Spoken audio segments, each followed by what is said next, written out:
Margaret Fuller's inspiring. She's a leader. A thinker, woman of ideas. She's original, she's independent. A genius, but she also really saw to the heart of the matters. She was a professional conversationalist. She was a woman ahead of her times.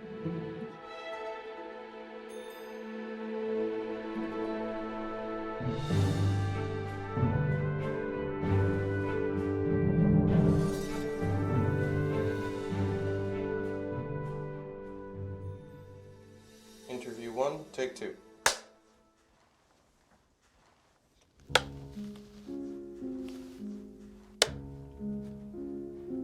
Roll 3, K. Kornacki, take 1. Margaret Fuller was born in 1810 into a generation that was just after the Revolutionary generation, and she was part of a group of people that felt there should be a second American Revolution, an intellectual one, in which the very underpinnings of American life would be examined and, in a way, rewritten. A powerful thinker, powerful writer, somebody with great political urgency, a sense of engagement with the world, engagement with what the United States could be, a sense of honesty about its shortcomings and also its potential. Here's a woman who, in a sense, lived with this tension between culture and politics, and also a woman whose identity was so much bound up with her as an intellectual, as a thinker. That's what distinguished her. That's why she wasn't like other women and other men. When people, view Margaret Fuller, as we've sort of come to think of her in the 20th century as this lone female genius, the solitary woman who was a part of the Transcendentalist group, they really miss out on the fact that she was so interested in social engagement. She was not solitary. That led her to really radical positions in some ways, especially when it came to the topic of women, their role in society, their position vis-a-vis men. Margaret Fuller had a brilliant mind, but also a very dramatic life. You really couldn't ask for more. She was a brilliant kid. She defied every convention possible in her romantic life and in her intellectual life, and she died young in this dramatic shipwreck. What more could you want? Margaret was largely tutored by her father because there were no decent women's schools. Margaret Fuller had a remarkable mind, and she knew that about herself from age 5 or 6, and she was full of ambition, ready to go out and make a mark on the world. Very unusual for a girl and then a woman in the 19th century. At the age of 4, she was starting to read Latin, study the classics. She was reading Virgil and novels from all sorts of languages. And so she had this tremendous education, which most women at the time, if not all of her acquaintances, did not have access to. And so she really recognized this drastic disparity between the way men were educated and the way women were educated. Margaret Fuller's feminism came out of the transcendental valuing of the individual. Each person should be able to fulfill their destiny and realize all their talents. Just as America had separated from England, we ought to be a people who were self-reliant, who were acting on their own. Fuller saw that very much for herself in a personal way and also in an intellectual way. She was in fact quite embraced by the Transcendentalist men. She was part of a group with Ralph Waldo Emerson, Henry David Thoreau. Nobody was saying, we can't listen to you because you're a woman speaking. In fact, they made her the editor of their dial. The position that some take that Fuller's main role within the Transcendentalist movement was as an editor and a tutor to these young writers who gained from her certain understandings of the way in which writing should work. But I think that's insufficient. The Dial was not just a literary journal. It was a journal of philosophy, education, social reform, and literature. Emerson himself said, I don't just write pretty words, I want thoughts that agitate people's souls. Being editor of the Dial meant she was also a spokesman for this movement that thought itself as being connected to these social reform ferments. The other struggle that she participated in the 19th century really was a struggle for American democracy, and to what extent it would live up to the promise that had been offered by the founders. So in some ways, the fact that Fuller was so eclectic in her literary and her intellectual output was a tremendous advantage in terms of what she was able to do in such a short amount of time. Margaret Fuller once said that she had a man's ambition and a woman's heart, and this kind of dichotomy troubled her through much of her life. Margaret Fuller grew up in Cambridge and found herself as a teenager in a circle of friends, mostly male, who were Harvard students. She was really every bit their equal as an intellectual. She would attend the salons and coffee parties at the professors' houses along with them and debate with them. She enjoyed very much this kind of, sword play, as she thought of it, and besting them at it. They could be intimidated by her. She was kind of a creature that they didn't understand, they didn't know, and they were drawn to her, drawn like moths to the flame, but not romantically. This could sometimes be upsetting to her in the long run. She had a few false starts when it came to romance. There were men that I think she had feelings for that were not reciprocated to a certain degree. She developed these really strong relationships. She had a great friendship with James Freeman Clarke, who was about her age, a student at the Harvard Divinity School. It's unclear, really, whether she was in love with him, but there was an intensity to the relationship, as there were in many other of her relationships thereafter, that was troubling perhaps more to the men than to Margaret Fuller. But at the same time that these men were drawn to her, they were also, I think, scared a little bit of her. Because many of the accounts of people who knew her, most of them men, describe her as too forward, too much. A mountainous me is what Ralph Waldo Emerson said about her. You often find that on a second meeting or over time, these same men were won over by her. They were captivated by her. They found her beautiful, whereas first they found her unattractive and sloppy and someone they wanted to get away from. But suddenly they're attracted. The same people are attracted to this woman. I think that Margaret Fuller had deep feelings as well as deep thoughts. She had her strong passions for a variety of individuals, both men and perhaps women as well. There's a less well-defined line between friendship and romantic involvement in the 19th century in particular. Female friendship had a kind of physical aspect, had a set of strong attachments that could be considered now to be romantic. There's a lot of speculation, of course, about some of those friendships. I think Ralph Waldo Emerson, for example. Emerson was a married man, and even though it can be said he was unhappily married, I don't think Margaret Fuller ever saw him stepping outside of that relationship to have any kind of romantic involvement with her. But she was bent on having virtually every other aspect of Ralph Waldo Emerson within her access. She would go and spend time at his house. She'd spend several weeks or a month there. The guest bedroom where she would stay was right on the first floor, and right across the hall was Emerson's study. And so Mrs. Emerson would sometimes be a little put out because they'd be up at all hours of night having conversations, or he'd be reading in the study and she'd be, in her room, or they'd go for walks through the woods together. And there's some very poignant descriptions of Lydian, for example, breaking down in tears when Fuller would visit him. He would always want to go off with Fuller for half the afternoon. And she had all sorts of problems. She'd lost her son, her favorite son, Waldo Jr. She was depressed. And at one point in the dinner, she broke down and cried. And Fuller looked over the table and saw that Emerson was just standing erect, not saying a word. And she said, and you can interpret this however you want, she said, "I never admired him so much as at that moment when he stood by his principles of self-reliance." I think that Margaret Fuller wanted to marry. She talked a great deal about marriage, especially in Women in the 19th Century, where she lays out the different models of marriage that are available to women. There's an intellectual partnership, a household, domestic marriage, and so forth. And she really wanted it all. She wanted the whole package. She wanted to have the romantic love, but also the intellectual companionship in a partner. And that was something that eluded her for quite a while. Around the time that Margaret Fuller was late teenager, early 20s, her father decided suddenly to make a big change in the family life. He withdrew from public office and decided to become a gentleman farmer in Groton, Massachusetts. And everyone had to come with him, whether they liked it or not. This suddenly removed her from this great intellectual ferment that was going on in Cambridge, the salons of the Harvard professors where she could debate and argue with men of her age who were Harvard students. She resented it very much. And then he died 2 years later.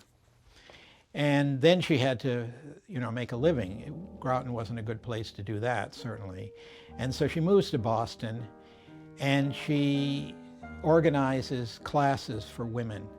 She calls them classes, then she calls them conversations, studying some of the great European texts of philosophy and literature in Boston. She was motivated in part by economics, but also in part by trying to work with women, trying to help women gain some sense of themselves as independent thinkers, as independent beings. So she's not necessarily just practicing her scholarship in sort of the privacy of her own room, writing an essay, but she's out developing her own thinking through talking and speaking with others, particularly with women. Ralph Waldo Emerson said she was the greatest conversationalist that America had, but she didn't want to be the only woman like that, and she wanted to break down the barriers that prevented other women from speaking their minds, from being heard. If women did attend school, they weren't supposed to speak in public. They weren't supposed to recite. They would mostly learn all of those drawing room skills, right? Painting and playing the piano, singing, and so forth. So women were not as accustomed to expressing their own ideas orally. I think it's easiest to understand these conversations that Margaret Fuller held as kind of consciousness-raising sessions. She was, in a way, educating them by using the Greek myths, but really what they were looking at was role models. How could we be more like these exciting women of the past? How could we speak our minds? What is a single woman to do? Just the kind of questions that we tend to ask today. If we're not going to marry, what are we going to do with our lives? So her intention in holding the conversations really, I think, can be boiled down to two questions for women, which is, what were we born to do? And then how shall we do it? They were also talking about women's roles. They were talking about social issues, the family, really kind of addressing the question of women's vocation, women's education. They weren't just thinking about women, they were thinking also about men and women. This was very much on her mind. One woman said, well, what should I do if my son wants to be a poet? And they all leapt in and said, well, of course we should encourage this young man to be a poet. Everyone should realize their inner desires. This very much fed into the notion in women in the 19th century that there's a kind of spectrum of masculine and feminine, that there's no wholly masculine man, no purely feminine woman. I think abolitionism was a good test case for Fuller's attempt to negotiate and balance political commitment with the intellectual life. In the early 1840s, when the abolitionists were emerging and beginning to develop various factions and spreading their influence throughout the North, there was a lot of pressure on Emerson, Fuller, the Transcendentalists in general, to come out as abolitionists, and not only come out as abolitionists, but participate. Harriet Martineau, the British abolitionist, she had been a friend of Fuller's.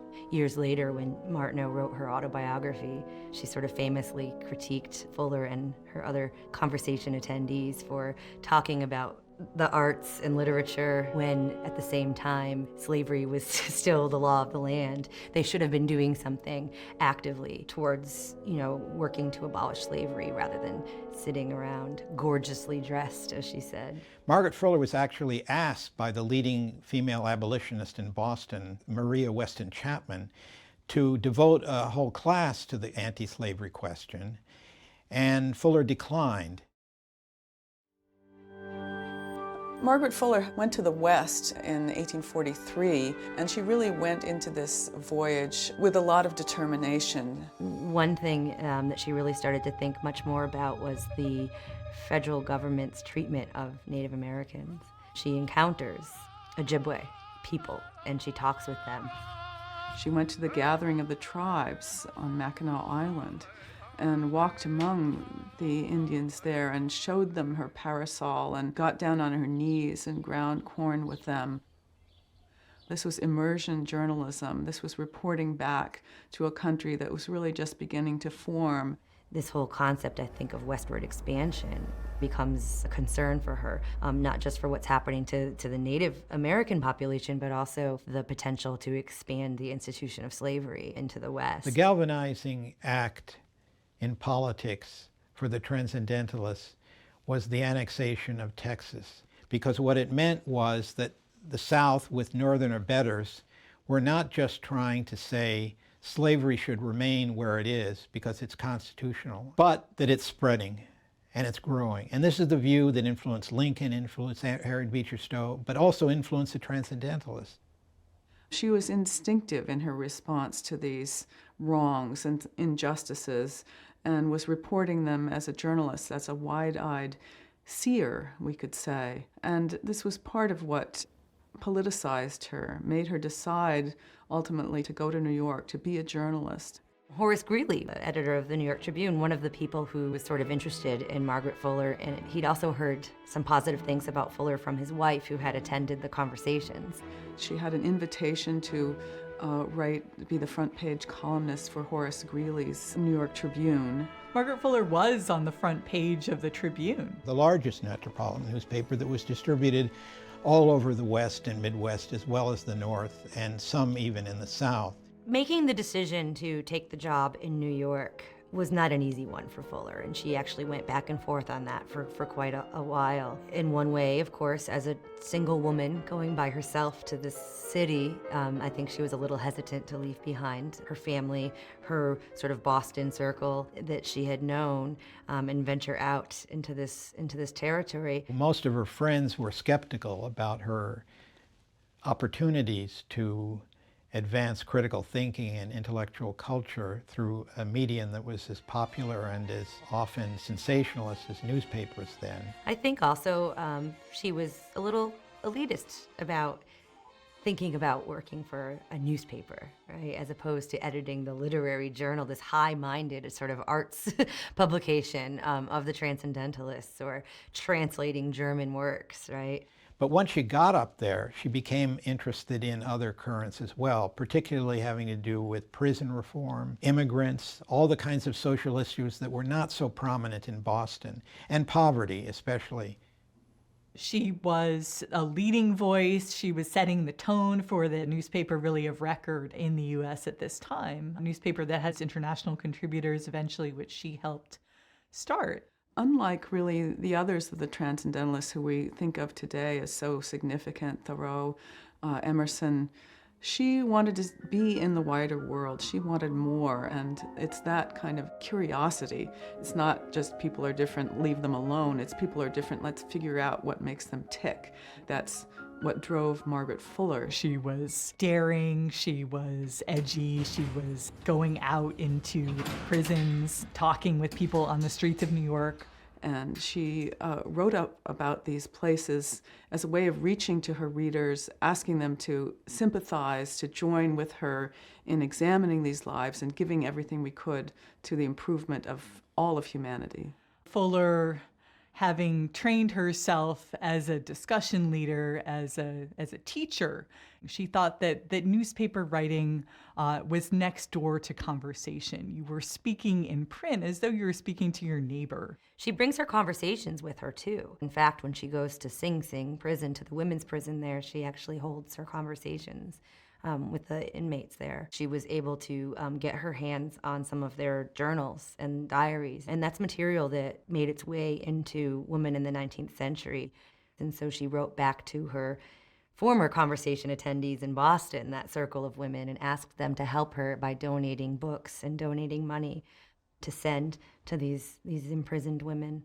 There was a tremendous amount of utopian energy swirling around in the 1840s in New England. What if somewhere out there were a perfect world? How would we get there? What would we learn from being there? Could we possibly bring that kind of social organization and goodness It's the good place, the utopia, the happy place. But it's also the place that doesn't exist, right? It's completely fictional, it's completely literary, it's a written text. Fuller was completely skeptical of the ways in which her contemporaries were engaging with utopia. She was friends with these thinkers.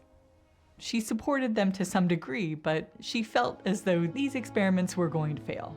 And in fact, that was the sign of their utopianism. So Fuller started from this negative and cynical viewpoint. And then when she traveled abroad, that made her feel hopeful, made her feel as though she could imagine a community of brotherhood, a community of love, a community of attachment, a community of equality that was really exactly the kind of thing that her Transcendentalist contemporaries were trying to realize in their own way on their home soil, but she only found it abroad. A couple that she knew that were social reformers, a Quaker couple, Marcus and Rebecca Spring, had asked her to accompany them on their trip to Europe. She would be a governess for their son. And then the other really big piece of the puzzle for her was that she was able to make a deal with Horace Greeley. Greeley, as a result of her efforts, her success in this role as literary editor in New York, offered her the chance to go to Europe and become a foreign correspondent. And this was a new kind of role. It was really unprecedented. The trip that she takes is a little bit different. It's kind of a hybrid between the typical grand tour, the sort of middle class, upper middle class touristic journey, and also a much more socially and politically engaged trip. She wrote a very, very political piece right before she left for Europe. It was a piece of reflection on the things that were going wrong in the nation, an outline of what she hoped to find in Europe. She had that sense of political drive when she left for Europe, but it started to take on new significance and new life when she met people who were revolutionaries in Europe. Margaret Fuller was certainly the most famous American woman of the 19th century in her time. When she reached Europe, everyone knew who was coming. They had read her book, Women in the 19th Century. The intellectuals all wanted to meet her. She wasn't forcing herself on them in any way. I think she had a very sort of romanticized notion of Europe as being much, more cultured than the United States, right? But when she gets to Europe, she's no longer able to sort of turn a blind eye to the inequalities that she's seeing there as well. So looking at the castle, she's thinking, while I can imagine the lords and ladies dancing in the Great Hall, I'm also thinking about the prisoners in the dungeon. The impact of witnessing industrial conditions in Liverpool, Manchester, and elsewhere in northern England was significant because, first of all, she had seen poverty on the streets of New York and seen to some extent in Boston, but she never really knew or seemed to care much about what was going on in factories. Here she could see very clearly that the relationship between poverty and industrial capitalism suggested that something more than philanthropy and moral uplift were required to deal with these conditions. So I think it gave her politics a somewhat edgier character. In London, they visit a school for young Italian boys who were orphans over there. And in fact, I think that's where she ends up meeting Mazzini. Mazzini was a liberal, he was a Republican. He didn't really represent the majority of Italian views, most of whom were peasants and thought that republicanism really was irrelevant to their lives. He was one that seemed to her and a lot of English and American liberals as one of them.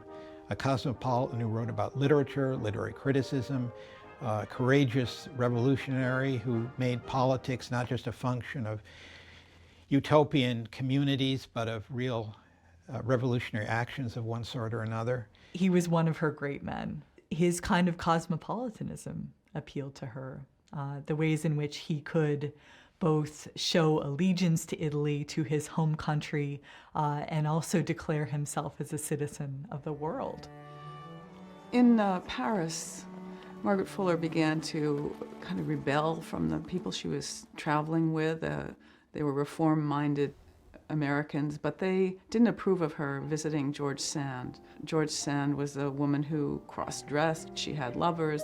The people she was traveling with felt it was inappropriate to set foot in such a person's household. Margaret went anyway, and interestingly, she was struck by how feminine George Sand seemed to be. She saw that a woman could be womanly even while carrying on in even more unconventional ways than Margaret Fuller had. She was also struck, though, by the way George Sand demanded equal pay for her writing. It was both on the score of personal liberation and professional liberation that she was drawn to George Sand. She also began to frequent the rooms and salons of the expatriate Polish poet Adam Mickiewicz. He was drawn to Margaret Fuller right away, wasn't threatened at all, saw her as an exponent of the new life, the new way of womanhood, and kind of put it to her after a short acquaintance that she ought to get on with it and live out the ideals that he thought she'd expressed in Woman in the 19th Century. That was part of her growth as a person, right, was to not be so fettered, right, and so controlled, and to let herself experience physical intimacy with somebody. She arrived in Italy, in Naples, found it to be just so beautiful, so stunning, so culturally rich. It was the place that she had always dreamed about. When she got to Rome, she just loved it. She loved the atmosphere, she loved the dancing, the saltarello, she loved the art, she loved the slower pace of things. This was the romantic Italy, the place where anything was possible. They met in St. Peter's during a church service. Giovanni Asoli took her arm when she was lost in the Vatican at a Vespers service in Easter week and offered to walk her home. She was tired of these men who were perhaps like her in their intellectual capacities, but really couldn't give to her even as friends, let alone lovers. So when she met Giovanni Asoli in Rome in 1847, she was ready to fall into his arms, I think we'd have to say. She was bent on having that fullness of being that she had argued for so long, experiencing everything that a person could. And luckily, she chose a man who she could count on. This love relationship was very strong, that a family would go on, and that she loved Giovanni. This marriage would have lasted. At a certain point, Margaret Fuller decided she was not going to continue with the Springs on to Germany, which was their next stop, and instead she was going to return to Rome. She had spent so much time immersed in German culture, German language, Goethe. She had always planned to write a biography of him, so why not go to Germany? And so I think probably it was the romance of Italy in some ways. She traveled throughout, eventually settled in Rome, found that kind of city buzz that she loved from New York, started to feel the stirrings of the Roman Revolution. This is where she really went from being a tourist to being a resident, a sojourner, if you will. She was involved as a citizen. She was cittadina Margaret Osoli, a full citizen of this place. She was already starting before this to think about the politics and what's happening, the rumblings and grumblings about, war and overthrowing, Austrian rule in certain areas, thinking about this new pope who had just been elected. Pius IX, the pope during the time she was in Italy, was looked upon by her, but also many liberals in America, as a reformer. He's the pope of the people. And so she's really kind of, I think, caught up in all of that. And so she returns to Italy, and in a lot of ways, this is much more sort of radical for a woman at that time.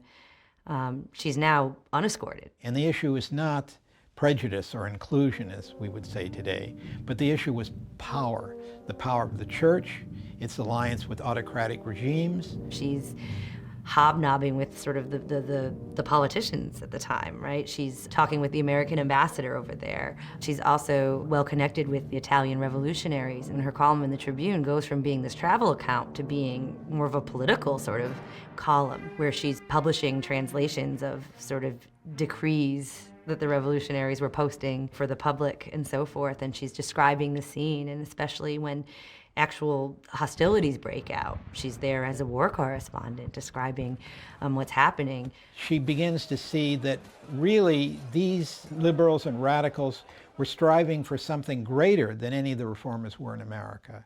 she was on the ground in a different kind of way than any of the Transcendentalists were.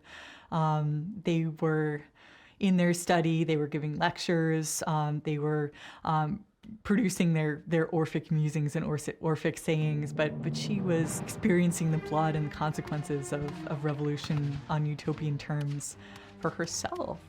She wasn't fighting. She didn't take up arms. She didn't expose herself intentionally to death, but she was exposed to death during the siege. For 2 days, the French bombarded Rome, and bombs came very close to her.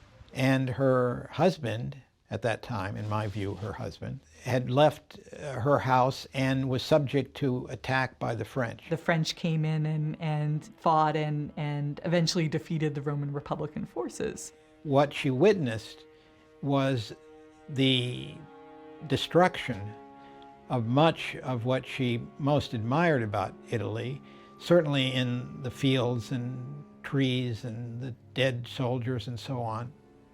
She was, in fact, even more hopeful after the Revolutionary Republic failed than she had been at the beginning.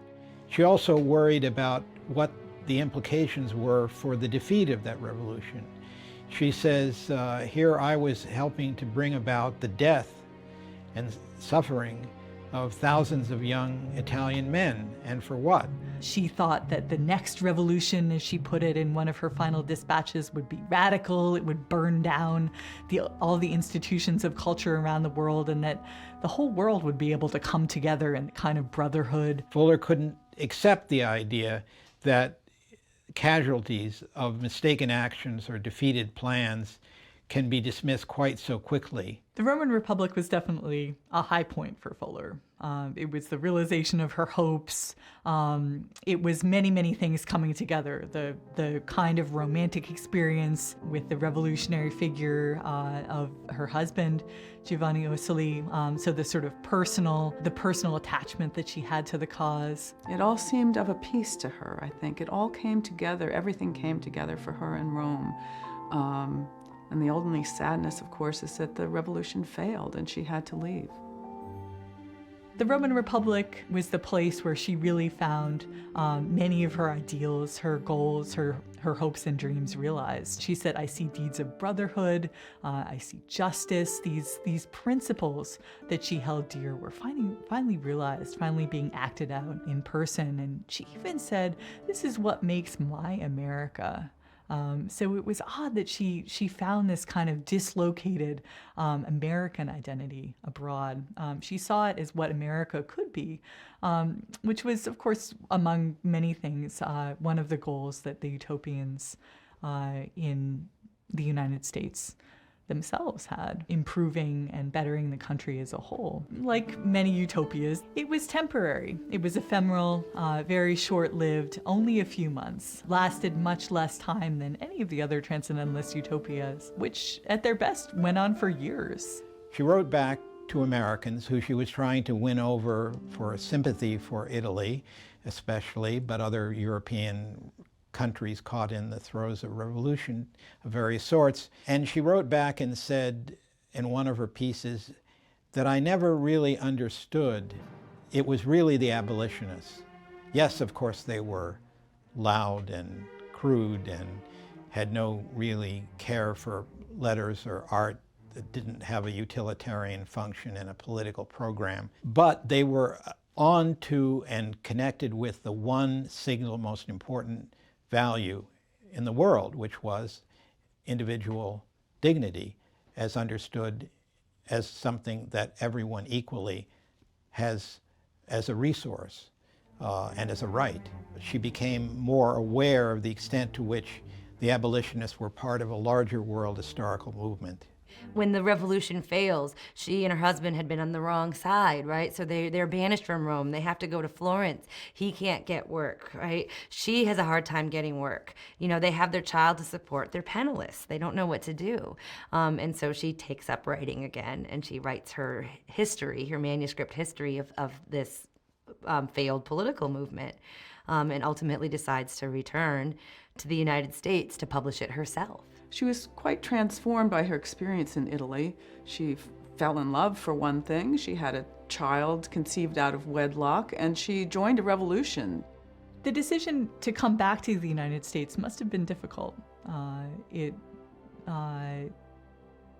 must have felt like a leap, another leap of faith for her. That, I think, is something that is sort of telling of how she sort of changed in some ways, how Europe really radicalized her, for her to be willing to return knowing that there were lots of questions about the legitimacy of her child, the legality of her marriage, the fact that her husband was, almost 10 years younger than her, the fact that he, barely spoke English, the fact that he was a Catholic, right?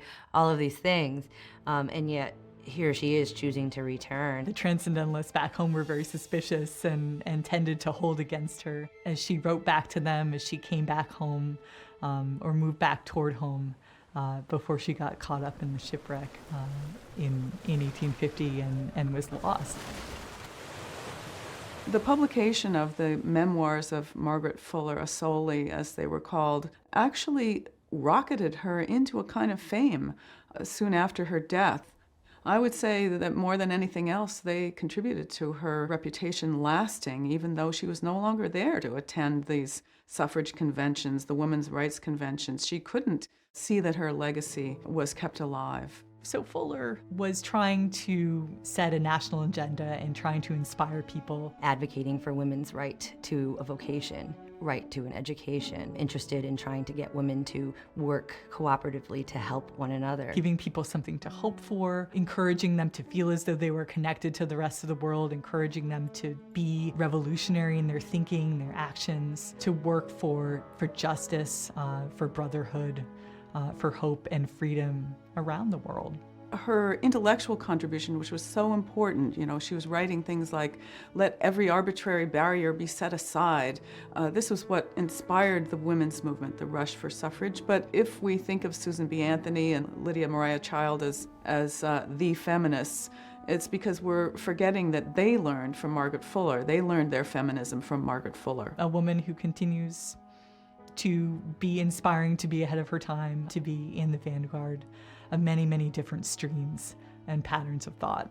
She wanted a place in the world stage, and not just to influence by sitting back in her study and writing essays that she might read out loud as lectures.